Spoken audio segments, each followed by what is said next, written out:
Hey there, you're listening to The Mighty Mommy with some quick and dirty tips for practical parenting. We have a local rec center that distributes a seasonal catalog full of great children's classes, clubs, and activities. When one mom mentions that she's received her catalog in the mail, the rest of us rush out to our mailboxes to see if ours have arrived. Those of us that are internet savvy go online and start scanning through the class listings to see what we can fit into our schedule. We see what we can fit into our child's current schedule. We have to hurry because classes are inexpensive and they fill up fast, and we may not get a spot if we don't hurry. So, without thinking this through, we give the rec center our credit card numbers and put the new classes on our calendars, and then we sit back and feel like we are the best parents in the world. Something happened to me this year. I looked at my daughter while I was planning all of these wonderful things and noticed that she looked tired. I don't mean the type of tired from playing outside for an hour. She looked exhausted. I had to take a step back and look at what I was doing. It took me a minute to decide that we needed to cut back. I think a lot of parents feel the urge to get involved in what is now called hyper-parenting. This is the act of scheduling your child for something healthy and educational for every minute of every day. I'm guilty of this, and I'm taking action to stop. I was seriously considering enrolling her in a gymnastics class that takes place every Monday. This would have filled up her weekday calendar. She'd have at least one non-family-oriented activity once a day for 5 days in a row. She's only 4, and she'd be busier than me. I've talked in previous shows about the benefits of schedules, and I still believe that it's healthy to have a regular routine. But we need to remember that children should have some say in the decision-making process. Kids need time to be kids. When making your schedules, I think it's important to schedule some time off. That could mean one free day per week where you don't plan an activity, or you plan more leisurely activities such as a family game night. Kids who are in school full-time are already busy with their education, homework, and social activities. When you decide to sign them up for sports, band, or the academic decathlon, make sure it's something they want to do. If they are interested and can fit it into their schedule, that's great. But you'll need to make sure your kids are still getting plenty of downtime, sleep, and nutritious meals.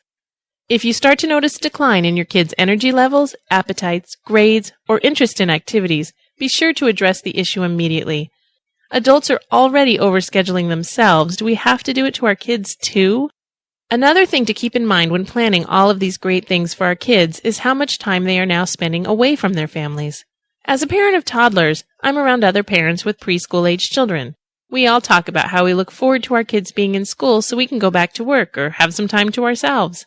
This is normal, of course, but I think we have to be careful just how much distance we wish for. Our kids will be in school full-time very soon. If one or both parents already work full-time outside the home, I'm sure those parents are aware how precious the time they have with their children is. We need to make sure that we are planning activities that surround and involve the family. A good, strong, close family is, in my opinion, the best environment for a child of any age. It's true that no family is perfect, mine included, but the strength and security a child learns from being a part of a good family unit is valuable to a child's development. When you have everyone in the family running in opposite directions, it can get crazy and cause a lot of stress in the household. Finally, don't be afraid to try things out before committing to them.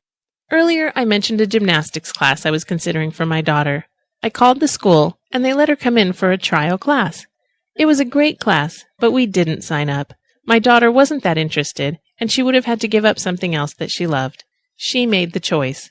I'm sure she could have done it all, and I would have had the extra time on Monday morning to get some extra things done with one less kid around, but I miss her when she's in school. I like having her around, even when she's driving me crazy, in the way only 4-year-olds know how to do. If you aren't sure if an activity is right for you or your child, look further into it before you commit. Make some calls or ask for a trial. Find out what other times they offer, or if they can combine classes for different ages so you can have your kids together. Look for parent and child interactive activities for all ages. Participate in activities with your child as well as letting them choose some independent activities for themselves. Take weekend trips to museums, parks, zoos, and unique stores. Learn and grow as a family.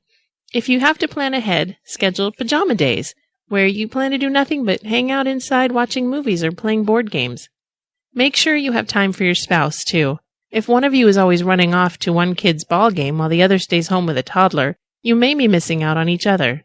There are a lot of activities and classes to choose from these days. That doesn't mean you have to do them all. I learned my lesson, and I'm happy to have had this opportunity to share it with you. That's it for now. Thanks for listening. There are a couple of links on the show's website at mightymommy.quickanddirtytips.com. The first one is a listener survey. Thank you to everyone who has taken the survey. If you haven't already done so, please take a moment to check it out. We could definitely use your input. If you'd like to contact the Mighty Mommy, you can email me directly at mommy@qtnow.com or leave a message by calling 206-202-2185. The Mighty Mommy's Quick and Dirty Tips for Practical Parenting is part of the Quick and Dirty Tips Network at quickanddirtytips.com. This week, Grammar Girl is talking about the word xeriscape, so be sure to check out her podcast. This is your friend, the Mighty Mommy, wishing you happy and fun parenting.